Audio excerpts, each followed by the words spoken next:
네, 패션은 언제나 계절보다 한 발 앞서서 움직이죠. 자, 벌써 패션 업계는 2025년 FW 시즌을 준비하고 있다고 하는데요. 자, 쌀쌀해지는 날씨엔 무엇보다 옷의 소재가 중요한 만큼 오늘은 박준영 대표님과 함께 보온성과 직결되는 섬유에 대해서 함께 이야기 나눠보려고 합니다. 안녕하세요. 안녕하십니까. 예, 어서 오십시오.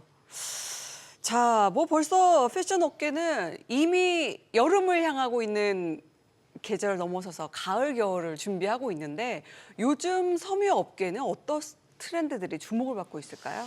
요즘에는 이제 스타들이 옷을 입고 나오면은 좀 트렌드로 빨리 번지는 시대인 것 같습니다. 예. 그래서 뭐 예전에는 유행이 뭐 1년, 2년 길게 좀 갔지만은 지금은 제가 볼 때는 속도가 굉장히 빠른 것 같습니다. 그래서 특히 니트 의류 쪽의 소비자 수준들은 많이 높아지신 것 같아요.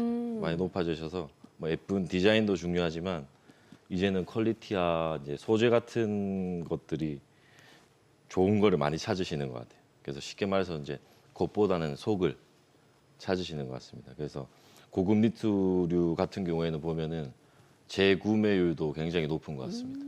맞아요. 저만 해도 겨울 소재, 겨울 옷들이 좀 비싸잖아요. 네네네. 그러니까 이왕이면은 좋은 소재로 된 거를 네네. 한번 잘 사둬서 여러 해 입는 게 남는 거더라고요. 그렇죠. 그중에서 이제 니트 소재 특히 주목하고 있다면은 그 섬유가 또 있을까요?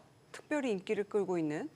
뭐 최근에는 이제 박모 계열실이 주목을 받고 있는데 예. 박모 계열실이라는 게 단모 섬유로 이제 만들어지는 실인데 이게 공기층을 만들어 가지고 통기성도 좋고 보온성도 좋고 네. 고급 의류에 되게 많이 사용하고 있습니다. 그래서 박모실 같은 경우에는 그 고급감과 컬러감이 굉장히 뛰어나서 FW 시즌에는 모든 브랜드들이 굉장히 많이 찾고 있는 소재이기도 합니다.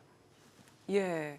원단 중요한 건 알겠는데 일반 소비자 입장에서는 그 전문가가 아닌 이상 네네. 원단의 뭐 품질, 이렇구나 이렇게 구분하기가 참 쉽지 않은데 좋은 실, 좋은 원단을 고를 수 있는 팁 같은 것들이 있을까요? 뭐 제일 좋은 거는 이제 입어보는 게 제일 좋은데 뭐 소비자들 같은 경우에는 요즘에는 뭐 라벨 같은 거 옷에 붙어 있는 라벨이라든지 그다음에 거기 라벨을 보실 때 뭐 혼용률이 이제 자연 섬유가 들어갔는지 캐시미어 100%라든지 예. 뭐 울이라든지 뭐 그런 혼용률이 좀 높을수록 퀄리티가 있다고 보시면 돼요. 제일 좋은 거는 입어보면은 제일 좋습니다. 그 태가 나야 되니까. 맞습니다. 이 겨울에는 또 특히 캐시미어 함유라 그랬는데 2%만 함유돼 있고 네네네. 이러면 구입해서 실망하는 경우가 많거든요. 맞습니다. 직접 가서 보고 입어보고 사는 거 참 중요한 것 같습니다. 자, 그런데 이제 지금 현재로서는 뜨거운 여름을 앞두고 있거든요. 네네네네. 이 여름에 좀 활용하면 좋은 섬유 뭐가 있을까요? 여름에는 저희가 린넨 쪽이 대표적인데 저 린넨 쪽이 이제 통기성도 좋고 되게 흡수력이 되게 좋습니다. 그러니까 일본이랑 이탈리아에서는 울이랑 린넨을 혼방하는 니트류가 되게 오, 활발하게 좀 반응이 좋은데 예. 저희가 이제 그걸 토대로 해서 린넨에 그냥 린넨만 시원한 게 아니라 울을 혼방을 해서 만든 실이 있는데 되게 좋은 것 같습니다. 제가 테스트를 여러 번 봤는데 건조도 한 3시간 만에 바르고 네. 굉장히 좋습니다. 말씀하신 걸 들으니까 올여름 트렌드에 또 네네. 이 혼방된 린넨과 우리 혼방된 네네네. 섬유가 인기를 끌겠구나 싶긴 한데 네네. 근데 이렇게 좀 다양한 실이 섞인 혼방 원사의 경우는 그 혼용률에 따라서 차이가 있을 것 같거든요. 어떻습니까? 네네. 뭐 예를 들어 가지고 뭐 음식을 만들 때도 뭐 비율에 따라 다르듯이 뭐 실을 개발함에 있어서도 뭐 비율 자체가 저희는 경쟁력이라고 생각합니다. 그래서 예. 뭐 소비자들께서는 뭐 캐시미어 100%가 뭐 최고급 실이라고 생각하시지만은 제가 볼 때는 저희가 실을 만들어 보면서 느꼈을 때는 용도에 맞게끔 잘 혼방을 하면은 뭐 기능성으로라든지 훨씬 더 우수할 수 있는 것 같습니다. 뭐 예를 들어서 뭐 메리노운이랑 뭐 나일론이랑 이제 혼방을 하면은 보온성도 이렇게 유지가 되면서 뭐 내구성과 그다음에 뭐 복원 효과, 구김 방지가 좋기 때문에 무게도 줄일 수 있고 착용감도 또 굉장히 부드럽습니다. 네. 그럼 국내에서 생산된 실, 이 국내 원사는 또 어떤 강점들이 있을까요? 뭐 국내 실의 강점은 뭐 외국에서 실들이 보통 들어오면 2주에서 3주라는 시간이 소요가 되는데 예. 국내 실 같은 경우에는 저희가 이제 스탁으로 생산을 해놓고 움직이기 때문에 다음 날 바로바로 받을 수 있는 부분과 그다음에 AS 부분은 강점이 있는 것 같습니다. 네, 최근에는 이 친환경이 아무래도 여러 기업들에서 키워드다 보니까 리사이클 원사처럼 좀 지속 가능한 소재에 대한 관심도 커지고 있는 걸로 알고 있거든요.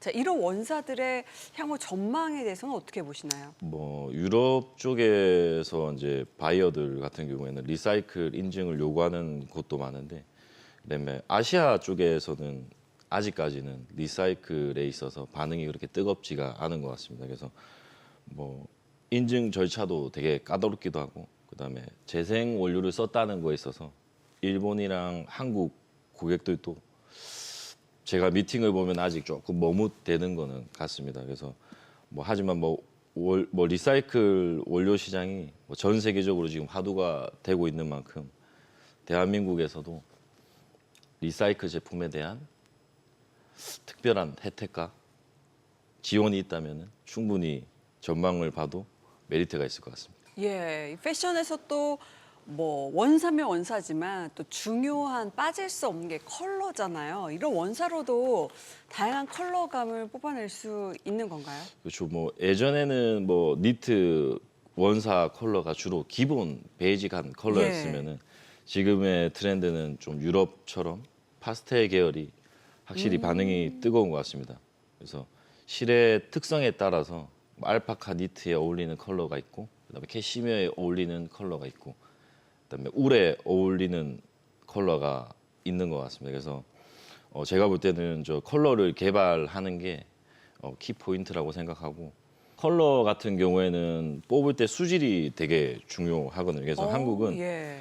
뭐 석회질이 적고 수질이 전 세계적으로 비교했을 때도 굉장히 맑은 편이거든요. 그래서 한국에서는 쨍한 컬러 같은 거를 뭐 얼마든지 뽑을 수 있고, 네. 뭐 그 어떤 컬러도 다 만들 수 있다고 생각합니다. 예, 맞아요. 보면 겨울에 늘 어두운 색깔, 칙칙한 색깔보다는 이제 좀 환하게 겨울이 기니까 그런 옷을 입고 싶다는 욕구도 잘 반영을 하는 게 또 패션 업계가 아닌가 싶습니다. 자, 끝으로 이 섬유 산업에 앞으로 주목해야 할 변화가 있다면 어떤 방향이 있을까요? 뭐 주목해야 되는 방향성보다는 이거는 뭐 제가 개인적으로 좀 하고 싶은 말이 있는데, 모든 저는 대한민국을 진짜 정말 사랑하는 젊은 세대로서 지금 뭐 섬유 제조뿐만이 아니라 모든 제조 공장 하시는 분들이 많이 좀 문을 닫고 있는 형국이고, 그다음에 중국이든 전부 다 베트남에서 이제 생산을 하다 보니까 경쟁력이 많이 떨어지는 것 같습니다. 그래서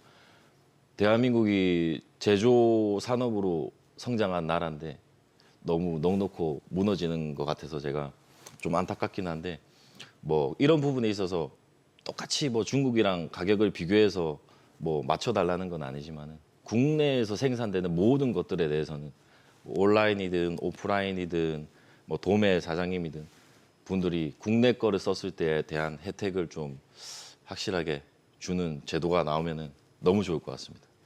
예, 응원하겠습니다. 자, 지금까지 박준영 대표와 함께 좋은 옷을 만드는 출발점, 원사에 대한 이야기 함께 나눠봤습니다. 고맙습니다. 네, 고맙습니다.